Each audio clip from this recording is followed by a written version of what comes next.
సరే మీరు ఊహించారా కవిత గారు ఇట్లా బయటకొచ్చి ఇట్లా ఇంకో పార్టీ పెడుతుందని?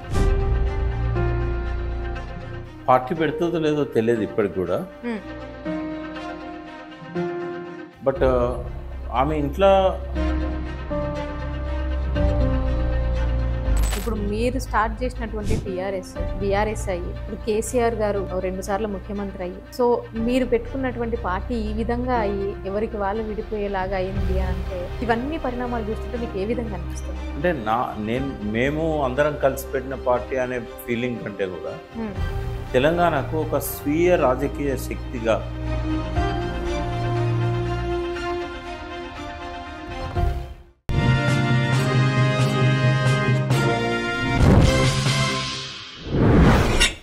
అంటే సార్ మనం లాస్ట్ టైం మాట్లాడుకున్నాం లైక్ ఇట్లా ఈ లెటర్ ఏంటి సరే అంటే నిజంగానే కవిత గారు రాశారా లేకపోతే ఇంకెవరన్నా కావాలని చేస్తున్నారా అని మాట్లాడు. సరే మీరు ఊహించారా కవిత గారు ఇట్లా బయటకు వచ్చి ఇట్లా ఇంకో పార్టీ పెడుతుందని?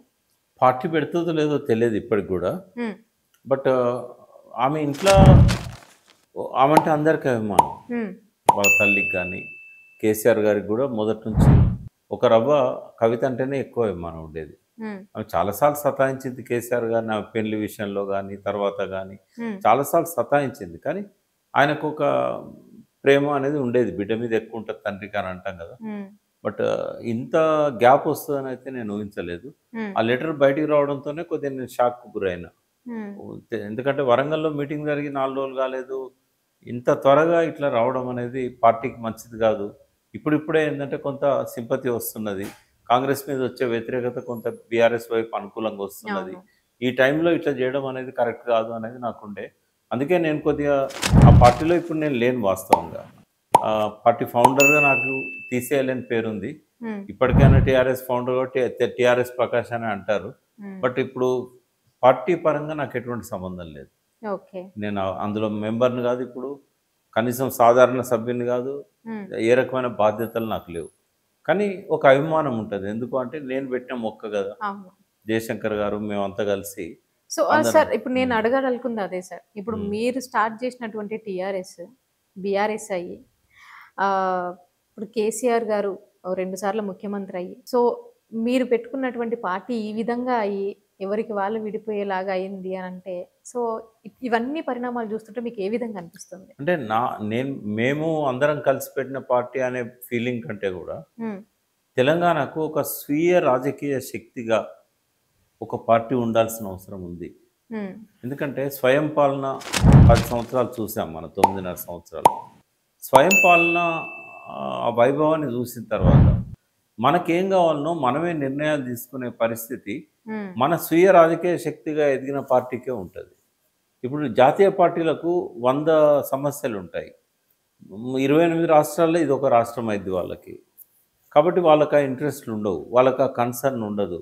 మనం ఒక్కరమే కాదు కదా, వాళ్ళకి దేశంలో మనం ఒక చిన్న భాగం. అవును. కాబట్టి బీజేపీ అయినా కాంగ్రెస్ అయినా జాతీయ స్థాయిలో ఆలోచించే వాళ్ళు ఇక్కడ స్థానిక సమస్యల పట్ల కానీ స్థానిక నాయకత్వం పట్ల కానీ అంత కలివిడిగా ఉండడం కానీ అందుబాటులో ఉండడం కానీ విషయాల పట్ల అవగాహన ఉండడం కానీ జరగదు. హ్మ్. ఇప్పుడు తెలంగాణ కోసం 14 ఏళ్ళు కష్టపడ్డ కేసీఆర్కి ఓ 7-8 సార్లు ఎమ్మెల్యేగా 3-4 సార్లు ఎంపీగా గెలిచిన కేసీఆర్కి ఇక్కడ ప్రాంతం పట్ల అడుగడుగున ఆయన తిరిగిన ప్రదేశాల పట్ల ప్రజలు పడ్డ బాధల పట్ల ఆయనకుండే కన్సర్న్ ఎక్కడ ఢిల్లీలో ఉన్న రాహుల్ గాంధీకి ఎందుకుంటుంది, మోడీ గారికి ఎందుకుంటుంది?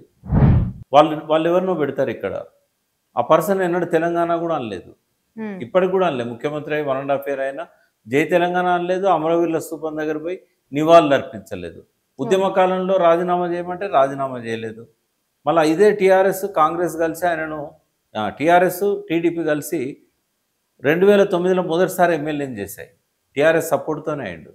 హ్మ్. బట్ ఎన్నడూ కూడా ఆయన తెలంగాణ అనలేదు. మొట్టమొదటి టీఆర్ఎస్లోనే ఉండే రేవంత్ రెడ్డి టీఆర్ఎస్లో జెడ్పీటీసీ టికెట్ అడిగితే ఇవ్వకపోతే వెళ్ళిపోయాడు. కానీ ఆయనకు ఎప్పుడు కూడా తెలంగాణ పట్ల ఒక ప్రేమ కానీ అభిమానం కానీ మమకారం కానీ ఈ ప్రాంత సమస్యల పట్ల అవగాహన కానీ లేదు. ఇప్పుడు ప్రతిదానికి ఆయన రాహుల్ గాంధీ మీద ఆధారపడాల్సి వస్తుంది. ఇప్పటికి 50 సార్లు ఢిల్లీ పోయాడు. అవును. అంటే స్వయం పాలన అనుభవించిన వాళ్ళు ఇటువంటి పరిస్థితిని చూస్తే చాలా బాధ అనిపిస్తాం.